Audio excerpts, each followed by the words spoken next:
ಶಾಸಕರಾಗಿ 6ನೇ ಬಾರಿ ಶಾಸಕರಾಗಿ ಆಯ್ಕೆಯಾದಂಥ ಸನ್ಮಾನ್ಯ ಶ್ರೀ ಶಿವಾನಂದ ಎಸ್ ಪಾಟೀಲ್ ಸಾಹೇಬರನ್ನು ಸಚಿವ ಸಂಪುಟದಲ್ಲಿ ಉಪಮುಖ್ಯಮಂತ್ರಿ ಸ್ಥಾನವನ್ನು ನೀಡಬೇಕೆಂದು ನಾವೆಲ್ಲ ಲಿಂಗಾಯತ್ ಪಂಚಮಸಾಲಿ ಸಮಾಜದ ಬಂಧುಗಳು ಇಂದು ವಿಜಯಪುರ ಜಿಲ್ಲೆಯಾದ್ಯಂತ ನಾವು ಒಂದು ಪತ್ರಿಕಾಗೋಷ್ಠಿಯ ಉದ್ದೇಶಿಸಿ ಈ ಆಗ್ರಹವನ್ನು ವ್ಯಕ್ತಪಡಿಸ್ತಾ ಇದ್ದೇವೆ.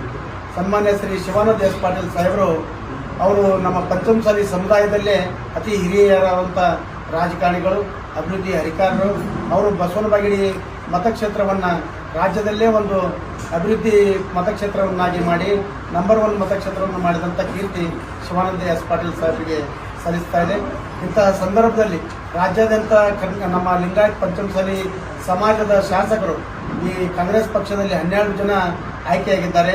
ಅದರಲ್ಲಿ ಅತಿ ಹಿರಿಯರಾದಂಥ ಮತ್ತು ಇನ್ನೇ ಕಳೆದ ಸಮ್ಮಿಶ್ರ ಸರ್ಕಾರದಲ್ಲಿ ಸಚಿವ ಸಂಪುಟದಲ್ಲಿ ಸಚಿವರಾಗಿ, ಆರೋಗ್ಯ ಸಚಿವರಾಗಿ ಉತ್ತಮ ಕಾರ್ಯನಿರ್ವಹಿಸಿದಂಥ ಶಿವಾನಂದ ಪಾಟೀಲ್ ಸಾಹೇಬರನ್ನು ಈ ಉಪಮುಖ್ಯಮಂತ್ರಿ ಸ್ಥಾನವನ್ನಾಗಿ ನೀಡಿ ಅವರಿಗೆ ನಮ್ಮ ಜಿಲ್ಲೆಯ ಅಭಿವೃದ್ಧಿಯನ್ನಾಗಿ ಮಾಡಲು ಅವರಿಗೆ ಅವಕಾಶ ಮಾಡಿಕೊಡಬೇಕು. ಯಾಕಂದರೆ ಶಿವಾನಂದ ಪಾಟೀಲ್ ಸಾಹೇಬರು ಈಗಾಗಲೇ DCC ಬ್ಯಾಂಕಿನ ಅಧ್ಯಕ್ಷರಾಗಿ, 6ನೇ ಬಾರಿ ಶಾಸಕರಾಗಿ, ಹಲವಾರು ಅನುಭವಿ ರಾಜಕಾರಣಿಗಳಾಗಿದ್ದಾರೆ. ಅವರು ನಮ್ಮ ಸಮಾಜದ ಪ್ರಶ್ನಾತೀತ ನಾಯಕರು ಕೂಡ ಆಗಿದ್ದಾರೆ.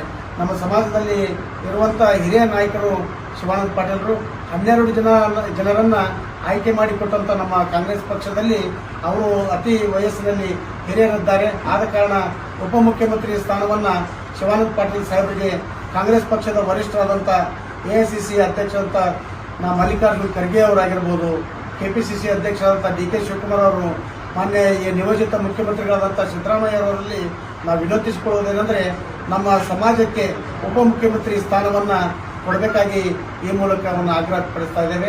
ಅದೇ ರೀತಿ ನಮ್ಮ ಬಡ ಮಕ್ಕಳ ಕಲ್ಯಾಣಕ್ಕೋಸ್ಕರ 2A ಮೀಸಲಾತಿಗೋಸ್ಕರ ಹೋರಾಡಿದಂಥ ನಮ್ಮ ಹುನಗುಂದದ ಶಾಸಕರಾದಂಥ ವಿಜಯಾನಂದ ಕಾಶ್ಯಪ್ನವರಿಗೂ ಕೂಡ ಸಚಿವ ಸಂಪುಟದಲ್ಲಿ ಅವರಿಗೂ ಕೂಡ ಮಂತ್ರಿ ಸ್ಥಾನವನ್ನು ನೀಡಿ ನಮ್ಮ ಸಮಾಜಕ್ಕೆ ಕನಿಷ್ಠ 3 ರಿಂದ 4 ಜನರನ್ನು ಸಚಿವರನ್ನಾಗಿ ಮಾಡಬೇಕೆಂದು ಕಾಂಗ್ರೆಸ್ ಪಕ್ಷದ ವರಿಷ್ಠರಲ್ಲಿ ನಾವೆಲ್ಲ ವಿನಂತಿಸಿಕೊಳ್ತಾ ಇದ್ದೇವೆ.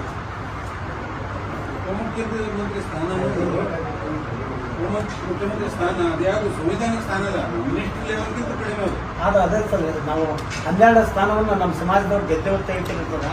ಅದರ ಸಲುವಾಗಿ ನಮಗೆ ಆದ್ಯತೆ ಕೊಡೋದಕ್ಕೆ ನಾವು ಬೇಡಿಕೆ